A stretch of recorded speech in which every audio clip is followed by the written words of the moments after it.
আসসালামু আলাইকুম। আমার শ্রদ্ধেয় বড় ভাই নাম মালিক ভাই, আব্দুল মালিক ভাই, উনি এই এলাকার একজন পুরানা মানুষ, মুরব্বী। উনি আজ থেকে বিগত 25 বছর আগের থেকে মুরগি পালন করে, কিন্তু ভুল পরামর্শ মুরগি পালন করছে। আপনারা দেখতেই পাচ্ছেন, হারিকেন দিয়ে উনি বোর্ডার করতো। এই হারিকেনের তাপ দিয়ে বোর্ডার করছে কোনো এক সময়। তো ওইখান থেকে পাইলে আইছে, কিন্তু মুরগিতে লাভবান না। তারপরে উনি এটা তার মেহ রক্তের সাথে মিশে গেছে, যার জন্য উনি মুরগি এখনো ছাড়ে নাই। ওনার ছেলের নিয়ে উনি মুরগি এখনো পালতেছে।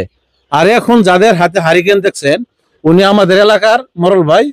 ইনি হচ্ছে ঢাকা সাভার থেকে, নবীনগর থেকে আসা, উনিও ঢাকা থেকে আসা। তাদের ওনাদের সাজেশনে এখন আমরা আবার পুনরায় নতুন ভাবে কিভাবে আগানো যাক, কি ভুল থেকে বাইর হওয়া যায়, যার জন্য উনি আসছেন। আমাদেরকে একটা সৎ উপদেশ দিবেন। আমরা ওনার কাছে আশাবাদী, এবং কিভাবে মুরগি পালন করলে আমরা সামনে এগিয়ে যেতে পারবো, এবং আরো হতদরিদ্র গরিব যারা আছে, যারা তারা মাইনে খায়, কেমনে তারা পালতে পারবে, এই পরামর্শগুলো আমরা দেওয়ার জন্য এত দূর থেকে আসছে। তো বড় ভাই, আপনি একটু কথা বলেন। ওই যে মালিক ভাই একটু কথা বলে পরে বড় ভাইয়ের সাথে আপনি কিভাবে কি করবেন এটা। আসসালামু আলাইকুম। আমি আজকে থেকে 25 বছর আগে তুই মুরগি পালতাছি হারিকেল দিয়া মুরগি পালন করতেছি। এটা দিয়া একটা বুড়ারের মধ্যে 5টা 6টা হারিকেল দিয়া মুরগি পালন করতেছি। লাভ হয়েছে আগে এই সাজেশন আছে না, কাগজ দিয়া মুরগি পালছি, একটু ভুল হয়েছে। আর লাভবান হইতাম, এই কাগজটা এখন পাল্টে এলাম। বর্তমানে উনি পর্দা এই যে পলিথিনের পর্দা, এখন সালার চট বা কাপড় দেওয়া পর্দা মানে আর এখন উনি মেডিসনটা খেজুরের গুড় আর ভুট্টার দিছে, এইটা খাওয়ায় মোটামুটি লাভবান। আর আরো সামনে যদি উনারে পাইতাম, তো আরো আগে যে হইতাম। তো যাক, পাশে যারা ভুল হয়েছে এটার সামনে আইন না, তো আর পুরন যাবে না। এখন উনার পরামর্শ আল্লাহ ভরসা হয়ে যায়, দেখি আল্লাহ কি লাভবান হচ্ছে। এখন তো কারেন্ট নামছে, আগে কারেন্ট আসেন না, এখন কারেন্ট, নতুন পদ্ধতি, অনেক কিছু নামছে। আমি বলি ঠিক, এই ফর্দা মধ্যে সব ফালাই দেবে, মুরগিরা বেচ্চা সব ফালাই দিয়া নতুন দেওয়া ইনশাল্লাহ পালাম। আঙ্গরে সাজেশন দিচ্ছে যাতে আমরা লাভবান হই, আরো 10 জন লাভবান। পলিথিন ফার্মে লাগানো যাবে না, পলিথিন লাগানো যাবে না, এইটাই আর কি আমরা আগে বুঝা পাইছি না, এইভাবে হয়ে গেছি।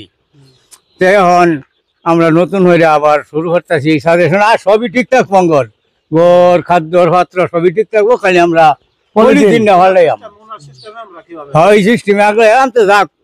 আমরাও সামনে আশাবাদী যে আরো খামারি আগুয়াক, আঙ্গুর পরামর্শ আগুয়াক, তার পরামর্শ আমরা গয়াম, আঙ্গুর পরামর্শ আরো 10 জন আগুয়াই আমরা সবাই মিলিত ভাবে কাজ করি। তো যাক, এখন আর কি কথা বলবো, সময় গেছে। আসসালামু আলাইকুম।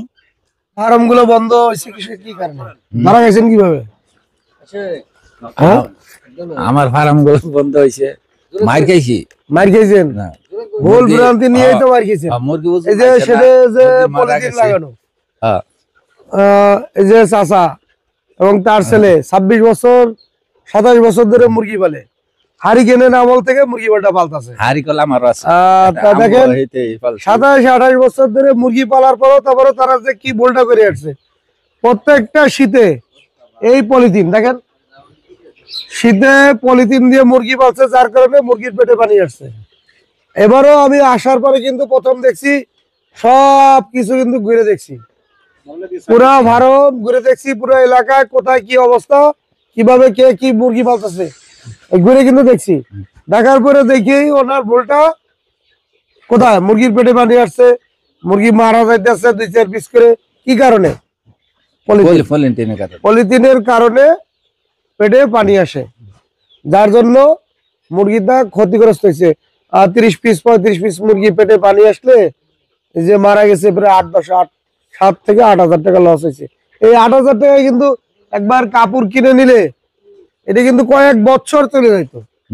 হ্যাঁ, আর এই পলিথিন কিন্তু 1 বছরের উপরে যাবে না, আবার দ্বিতীয় বছর আবার পলিথিন। প্রতি বছর পলিথিন কেনেন 5-7 হাজার টাকার, কিন্তু একটু বুদ্ধি করে যদি কাপড় কিনতেন আপনার মুরগিও পড়তো না। আর এখন আপনার ফার্মে তো এই একই ভাবে করছেন, পলিথিন লাগাইছেন এই একই ভাবে।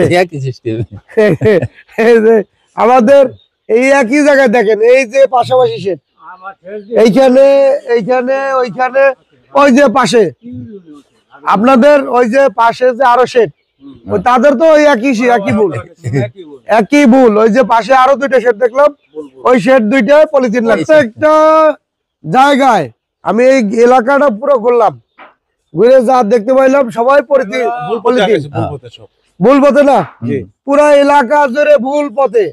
এবং এইখানে সঠিক রাস্তা দেখানোর মতো কেউ নাই যে পলিথিন ফার্মে ব্যবহার করা যাবে না। কেন? মুরগির পেটে পানি আসে, এই একটা মাত্র কারণ। লস হইতেছে। যদি আপনার 100-150 মুরগি মারা যায়, যদি লাভ যদি 2 কেজি করে আসতো, 1.5 কেজি করে আসতো, তাহলে 200 মুরগিতে কত? 300 কেজি। 300 কেজি মাংসের দাম কত? আপনার ধরেন সর্বনিম্ন 50,000 টাকা। তাহলে এই 50,000 টাকা যদি লাভ হয়, তাহলে আপনার কিন্তু সংসারটা চলে যায়। জি জি, চলে যায় না? আচ্ছা, আপনার ভুলগুলো তো এইভাবেই ছিল। এইটা আমি আসার পরে তো বুঝতে পারছেন। কি বুঝতে পারলেন? যে ফার্মে পলিথিন দিলে লস আসবে। তাহলে আমরা এই ভুল নিজেরাও করব না এবং কোন খামারিদের করতে দেবো না। তারা সঠিক রাস্তায় সঠিকভাবে আসুক, পুরো বাংলাদেশটারে এইভাবে কি আলোর পথে নিয়ে যাব নাকি? আমি একা কিন্তু পারবো না। আমি আপনার এতে গ্রামে যে আসলাম, এই গ্রামে যে বলতে ওটি ছিল, এটা কিন্তু দেখাই দিয়ে গেলাম। আপনারাও আপনাদের মতো করে সবাই শিখাবেন কি, যেন কেউ ফার্মে পলিথিন দয়া করে না লাগায়। তার সংসারটা যে টাকাটা আসবে এই মুরগি পাইলে, এটা কিন্তু লস হয়ে যাবে পলিথিনের কারণে। তাহলে আমরা কি শিক্ষা পাইলাম? কি শিখলাম?